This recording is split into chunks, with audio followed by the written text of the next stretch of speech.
Hi everybody, what's up? J'espère que vous allez bien les gars, bienvenue dans cette nouvelle vidéo YouTube. Alors pour ceux qui ne me connaissent pas, je m'appelle Yedes Maxime, je suis athlète fitness professionnel, athlète hybride. Hybride tout simplement parce que voilà, j'étais ancien bodybuilder, aujourd'hui je suis crossfitter, je me mets pas dans une case en fait. Tout simplement, je suis athlète hybride. Mettez-moi dans n'importe quel sport, je vais tout déchirer. Alors aujourd'hui les gars, le sujet de la vidéo, ça va être mon passé de bodybuilder. Comment j'ai fait pour atteindre Olympia en 3 ans, par quoi je suis passé, mais voilà, tout ça je vais le survoler assez rapidement. Je vais refaire une vidéo pour être plus précis sur mon parcours de bodybuilder où je vais vraiment rentrer dans les détails. Mais là pour cette vidéo, je vais juste survoler mon passé de bodybuilder, pourquoi je suis passé au CrossFit et quelques sujets tabous, bien entendu. Alors les gars, je vais vous dire quelque chose. Voilà, je pense que vous le savez, sur les réseaux sociaux, sur YouTube, enfin voilà, sur les réseaux sociaux, sur Internet, vous pouvez trouver du contenu à tout va, des personnes qui vous vendent du rêve, qui ont une vie qui n'est pas la leur, etc. et tout. Alors sur cette chaîne, les gars, ça va être la vérité, la vérité, la vérité. Alors la devise de cette chaîne, vraiment les gars, c'est soyez des athlètes hybrides, soyez vrais. Voilà, la vérité. Portez-vous et faites les choses quand vous voulez les faire ou dites les choses quand vous devez les dire. En fait, je fais cette vidéo parce que j'ai fait un question-réponse sur Instagram et j'ai demandé aux gens est-ce que vous voulez savoir un peu mon passé de bodybuilder. Mon passé de bodybuilder, voilà, par quoi je suis passé, etc. Et beaucoup de personnes ont répondu, donc j'ai récapitulé un peu les questions les plus importantes à mon sens et je vais y répondre dans cette vidéo. Les gars, prenez cette vidéo comme une vidéo préventive. Moi, ce que j'ai fait pour atteindre Olympia en 3 ans, ça ne concerne que moi. Je savais les risques que je prenais et j'avais un but. Donc, j'ai fait ce qu'il fallait faire pour atteindre mon but. Mais c'est une vidéo préventive. En aucun cas, je vous dis de faire comme moi, les gars. Ok?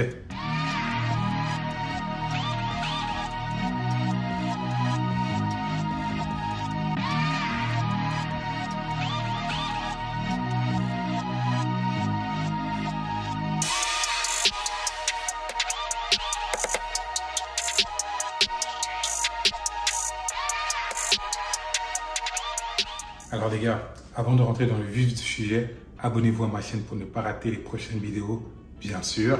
Et écrivez-moi en commentaire si vous voulez que j'aborde certains sujets dans le bodybuilding ou dans le CrossFit. Donc peu importe les deux tableaux, les gars, je serai votre homme de la situation.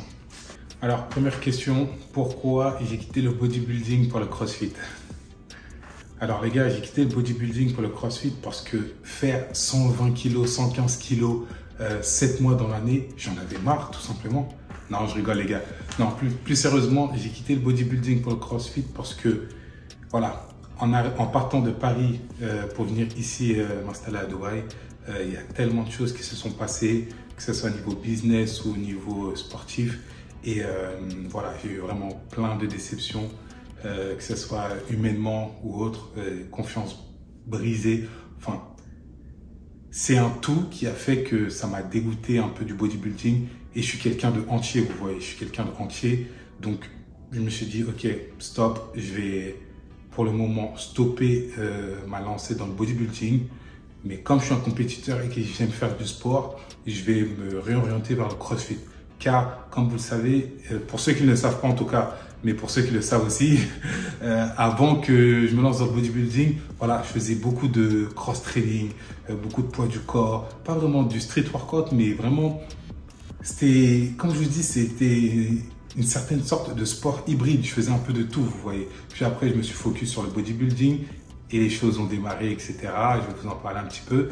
Et voilà, on en est là aujourd'hui où pour le moment, je mets une croix sur le bodybuilding et je fais mon chemin dans le CrossFit.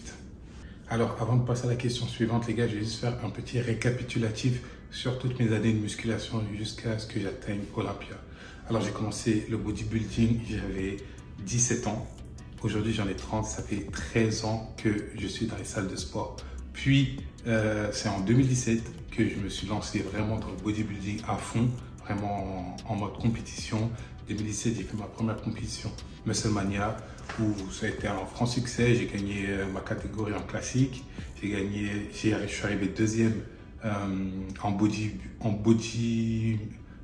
poids moyen.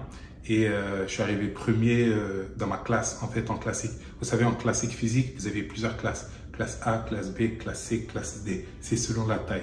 Et moi, j'étais en classe C et j'ai gagné ma classe. Donc, ça fait que je suis reparti avec 3 coupes. La coupe de ma classe, la coupe en bodybuilding poids moyen et la coupe de overall. J'ai gagné l'overall en classique physique, ce qui m'a fait passer Musclemania Pro. Donc, dès ma première compétition en bodybuilding, je suis passé pro chez la fédération Musclemania.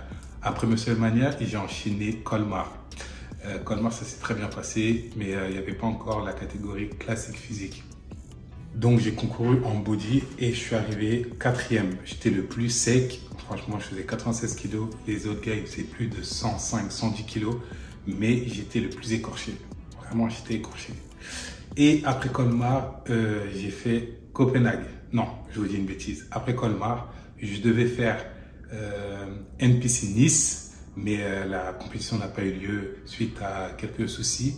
Donc, on a rebondi sur NPC Copenhague au Danemark. Et au Danemark, c'est là que j'ai pris ma carte pro. Donc là, si vous comptez bien, je suis en ma 3e compétition. NPC Copenhague, on y va. Pareil, ma classe, j'étais en classe C. Il y a 4 classes A, B, C, D en classique physique. Donc, je remporte ma classe en classe C. Puis, on arrive sur le plateau d'overall contre les autres gars. Et je les bats. Je prends la première place de l'overall et je passe bodybuilder professionnel dès ma première compétition en NPC au Danemark.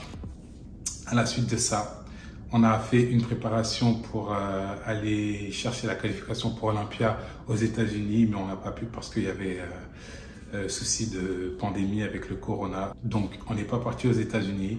On a rebondi sur la compétition à Alicante en 2020. Et ça s'est très bien passé. C'était juste une compétition de dingue. C'était ma première compétition en tant que bodybuilder professionnel en classique physique. Et j'ai pris la 2e place. Il y avait 3 places pour aller à Olympia. J'ai pris la 2e place qui m'a permis de prendre ma qualification pour Olympia. Donc Olympia, voilà, Olympia 2020, on y va. Ça se passe très très bien. On ne s'attendait pas à faire un top 5 ou un top 10. On espérait faire un top 10, mais honnêtement, je vais être honnête avec vous, quand j'ai vu vraiment le niveau, je me suis dit, ça va être très très chaud d'aller chercher un top 10 et j'ai fait 16e. Donc je suis ressorti de cette compétition grandi avec plein de choses en tête, vraiment des objectifs de dingue dans ma tête. Je suis vraiment honnête avec vous, dans ma tête, je me disais, ouais, je vais me préparer, je vais me donner à fond, je vais gagner Olympia 8 fois en tant que classique physique, etc.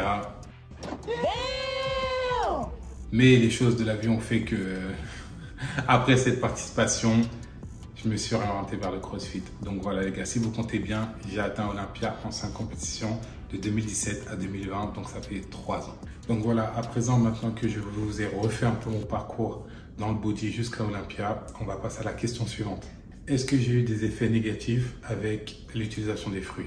Alors, pour être honnête avec vous, les gars, pas que je sache, les seuls vraiment effets négatifs que je me suis vraiment rendu compte et aperçu, c'est que parfois j'avais des sautes d'humeur. Ouais, c'était relou. Parfois, j'avais pas envie de dire bonjour. Je sais pas si ça peut sembler bête, mais j'avais pas envie de dire bonjour aux gens. Je disais pas bonjour. Mon visage, il était fermé, j'étais froid, alors que je suis quelqu'un de souriant d'habitude. J'étais aigri. Enfin voilà, c'est vraiment ces effets négatifs que j'ai pu constater. Après, niveau santé, tout est ok par la grâce de Dieu, mais personnellement, pas d'effets secondaires, non. Alors, question suivante, est-ce que j'ai des regrets d'avoir utilisé des fruits? Non, car je savais les risques que j'encourais, j'avais des objectifs et voilà, je suis parti à la guerre avec les mêmes armes que tout le monde, que tous les mêmes soldats sur la scène. Je n'allais pas arriver avec un pistolet à eau et eux, ils sont là avec des bazookas. Ça allait être ridicule, donc non, pas de regret. Mais une fois de plus, les gars, comme je vous l'ai dit en début de vidéo, c'est une vidéo préventive. Moi, je l'ai fait car j'avais des objectifs, voilà, bien précis et je savais jusqu'où je voulais aller. Donc, passons à la question suivante qui est, est-ce que je suis fruité à vie parce que j'en ai utilisé? Alors, la réponse est non, les gars. Aujourd'hui, voilà, il n'y a plus rien dans mon corps. J'en ai plus besoin parce que dans mes futurs objectifs sportifs, j'en ai pas besoin. Donc non les gars, une fois que on stoppe, passé un certain temps, il n'y a plus rien dans le corps. Donc question suivante, est-ce que je ressens un changement physique comparé à avant? Alors oui, clairement, je suis moins volumineux, je suis moins gros, je suis moins sec aussi. Donc ouais, c'est les règles du jeu. Mais aujourd'hui, dans mes objectifs maintenant et futurs, je n'en ai plus besoin. Donc je vois pas l'utilité de continuer si j'en ai pas besoin. Vous voyez, c'est logique. Donc voilà, donc oui, en tout cas oui, j'ai un changement physique. Mais je m'accepte comme je suis aujourd'hui, hein, c'est les règles du jeu. Je ne me voyais pas rester balèze, 115 kilos comme ça, alors que j'ai pas d'objectif à atteindre avec cette condition physique, vous voyez. Question suivante, est-ce que j'ai une stratégie pour atteindre les CrossFit Games? Alors les gars, je sais que certains d'entre vous n'aiment pas certainement le CrossFit, mais vous devez le reconnaître, c'est une discipline de dingue. Vous devez reconnaître que les athlètes, vraiment les performances qu'ils font, chapeau. Je ne sais pas si vous avez déjà essayé de faire juste une séance de CrossFit ou même de cross-training, mais c'est juste n'importe quoi. Ça vous met en PLS en moins de 10 minutes, vraiment. Donc vous devez reconnaître que c'est des putains d'athlètes. Donc est-ce que j'ai une stratégie? Déjà que je trouve un coach, ça serait bien pour commencer. Donc non, actuellement, j'ai pas vraiment de stratégie. Ma stratégie actuelle, c'est vraiment rattraper le retard que j'ai sur certaines disciplines. Enfin, je peux pas dire certaines disciplines, mais sur certains secteurs du CrossFit. C'est-à-dire que dans le CrossFit, il y a de la gym, il y a de la natation, il y a de l'haltérophilie. Enfin voilà, il y a de l'agilité, il y a vraiment beaucoup de secteurs. Et je sais que j'ai pas mal de retard sur certains secteurs. Donc, dans un premier temps, ça va être rattraper mon retard. Et une fois que mon niveau sera correct, là, on va passer au niveau supérieur. On va aller chercher la performance et on va aller chercher les qualifs pour les CrossFit. Après, moi, je veux vraiment atteindre les CrossFit Games parce que c'est un but. J'ai envie de faire quelque chose que actuellement, je n'ai vu aucun athlète au monde le faire. C'est avoir participé à Olympia, avoir participé au CrossFit Games. Vous voyez, c'est du tout au tout. Donc, si j'arrive à faire ça, les gars, là, vous pourrez dire que je suis un athlète hybride. Non, en fait, déjà, vous pouvez dire que je suis un athlète hybride. Mais là, vous pourrez dire que, OK, il disait que c'est un athlète hybride. Là, c'est vraiment un athlète hybride. On peut rien dire. On est d'accord? Donc là, pour le moment, je prends un maximum d'infos à gauche, à droite. Si vous connaissez des super chaînes YouTube de CrossFit, les gars, n'hésitez pas à me les partager en commentaire. Et voilà, comme je l'ai dit, c'est rattraper mon retard. Et on va faire le job, les gars, comme on l'a fait pour atteindre Olympia. On va faire le même job pour pouvoir atteindre les CrossFit Games. Donc, question suivante. As-tu l'objectif d'être plus sec?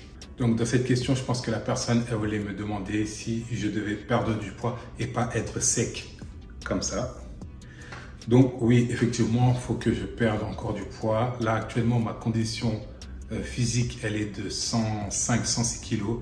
Si je descends à 101, 100 kilos, je pense que je vais être très très bien pour pouvoir performer dans le CrossFit. Donc voilà les gars, on arrive à la fin de cette vidéo YouTube. Mais avant de la clôturer, je voudrais juste souligner un petit point avec vous. Comprenez bien les gars que quand je vous parle d'être un athlète hybride, je ne vous parle pas juste sur le plan physique, sur le plan sportif, je vous parle aussi sur le plan mental et psychologique. Vraiment, je vais vous partager avec vous dans mes vidéos futures comment je fais, comment j'ai fait et comment je fais pour me fixer mes goals mentalement, psychologiquement et physiquement aussi. Alors, abonnez-vous les gars pour ne pas rater mes prochaines vidéos. J'espère que vous êtes prêts, j'espère que vous êtes ready à passer au niveau supérieur et à devenir un athlète hybride.